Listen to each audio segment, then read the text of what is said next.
My name is Mrs. Lynn Hall. I'm the school counselor at one of two at Ohio High Point Career Center. I have all of Hardin County, which would be Kenton, Upper Scioto Valley, and Ridgemont. I have Waynesville Goshen. I have Benjamin Logan and Indian Lake and West Liberty Salem. Okay. On a normal day, there are pretty much students coming in and out of my office all day long.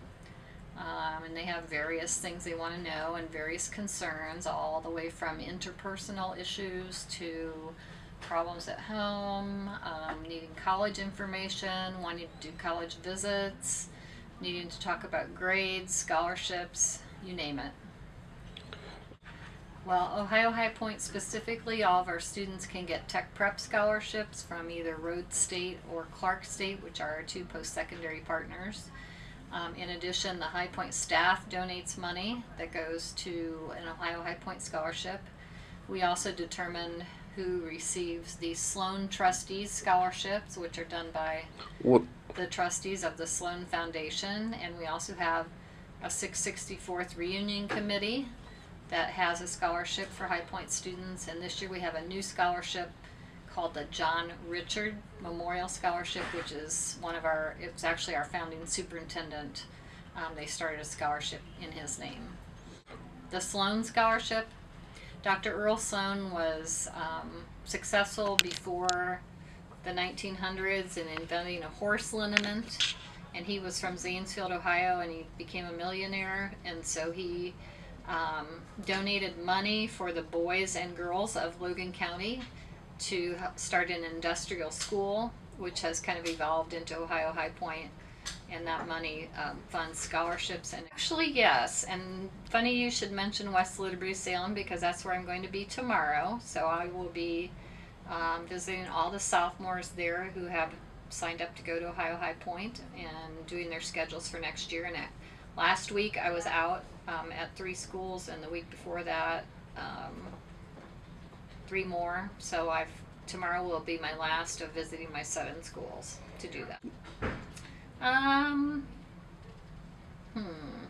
Sometimes Logan County College Day in the fall in September is at one of our high schools, so we will be at a high school then.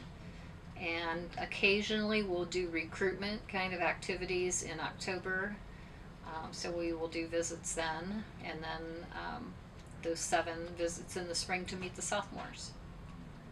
Yeah, I think so. Some of the students that apply here haven't had the best grades. We have very good students, but then we also have students who haven't had the best with their credit situation, so we go over and try to make a plan so that every student who wants to attend Ohio High Point can come. No, we don't. They have to have 8 core credits, and core credits are credits required for graduation, so like English, math, science, social studies, health, and PE. And so they have to have 8 of those before they can attend. That keeps them on track for graduation. And if they don't, for some reason, they can do summer school at their school or here that we offer for free so that they can get those credits. Who works in the guidance office? Well, we have a new counselor this year. Her name is Mrs. Gonlick, and she most recently taught at Indian Lake High School and did her guidance internship there. She's been in education for 5 years. And then Mrs. Brewer is our administrative support person, and she's been at Ohio High Point longer than me, so probably 20 years, and has worked in various capacities and helps us with applications and the database and all that kind of stuff. Well, we have a sign-in sheet when students come in. I haven't counted this year, but I'm guessing we've had hundreds, if not thousands, of visits. We're pretty much busy most of the day, have a kind of a steady stream of kids that come in and want that information. You have to have a master's degree, so in the past you had to teach 3 years before you could become a counselor. Now you can actually go bachelor's degree in mental health and then get school counselor certification with the master's.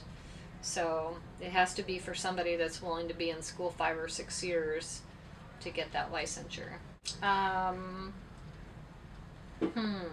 Anything else? We have a lot of resources to share with students if they come in and ask questions. I think a lot of times students don't realize the amount of information that we do have and how we can help them with their future plans. So they should always be encouraged to come in and see what we have to offer.